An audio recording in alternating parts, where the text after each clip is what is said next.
Okay, यो video चाहिँ specially मेरो बहिनीको लागि है। अनि मान्छेहरू भन्छ होला फेरि बहिनीको लागि भने पर्सनली भन्दा हुन्छ नि, किन भिडियो बनाउनु भन्छ र सायदै यो प्रब्लम अरू सबैमा पनि हुन्छ होला जस्तो लागेर चाहिँ है मैले बनाएको। के हो भन्दाखेरि अब म जहिले अब बहिनीले फोन गर्दाखेरि भन्छ म वर्कआउट गरिरहन्छु है, अनि त्यहाँदेखि मलाई पनि गर्नु त मनपर्छ नि, तर म सक्दिनँ भन्दा के गर्नु भनेर भन्छ होइन। अनि म अब पुसअप गर, पुलअप गर यहीहरू भन्छु होइन। त्यहाँदेखि भन्छ त्योहरू त ट्राई गरेको तर सक्दिनँ, अनि नसकेपछि अल्छी लागिहाल्छ भन्छ है।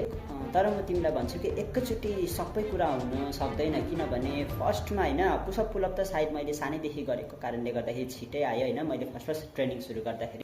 तर डिप्स भन्ने हुन्छ है, म देखाउँछु ल।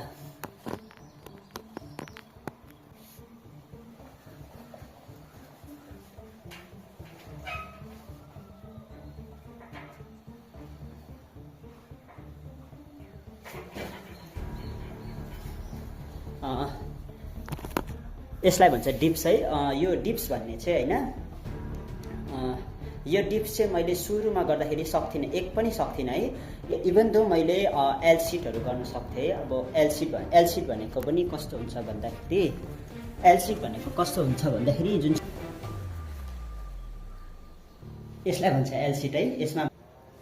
यसमा पनि यो ट्राइसेप र सोल्डरको काम हुन्छ है। अनि मेरो ट्राइसेप त्यत्तिकै अब राम्रै थियो र पनि मैले यो डिप्स भन्ने कुरा सक्थिनँ है। तर मैले ट्राई गरेँ, आज सकिनँ फेरि भोलि ट्राई गरेँ, भोलि सकिनँ फेरि पर्सि ट्राई गरेँ होइन। त्यसो गर्दै मैले अहिले म 15देखि 20सम्म म एक रोमा यो डिप्स गर्न सक्छु है। यो चाहिँ हाम्रो कन्सिस्टेन्सी हुनुपर्छ है, हामीले डेली मात्रामा ट्राई गरिरहनु पर्छ। अनि अर्को कुरा, हामीले लाइफमा एउटा रिवार्ड सिस्टम बनाउनु, हाम्रो ब्रेनलाई हुन्छ नि रिवार्ड सिस्टम बनाउनुपर्छ है। जस्तै के हुन्छ भने तिमी बेसी जस्तो नेटफ्लिक्स हेर्छौ होइन, बेसी जस्तो नेटफ्लिक्स हेर्दाखेरि के हुन्छ भने नेटफ्लिक्स हेर्नुभन्दा सुरुमा त्यो अब सिरिज तिम्रो सायद आधी बिचमा पुगेको हुन्छ होइन, आधी बिचमा पुगेको हुन्छ, पुरा हेरौँ मन लागेको हुन्छ। त्यतिखेर ब्रेनलाई भन्ने क्या, म जबसम्म एक पुसअप गर्नु सक्दिनँ या त एक पुलअप, तिम्रो गोल के छ एक पुलअप गर्नु सक्दिनँ म, तबसम्म त्यो सिरिज सुरु गर्दिनँ।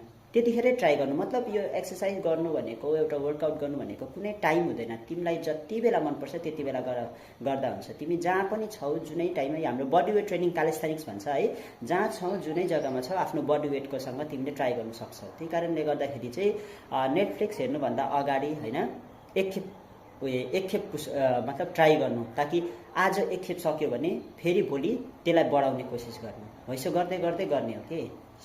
So I hope you get the idea and motivation, my little sister, and whoever watching this video. So thank you so much and all the best.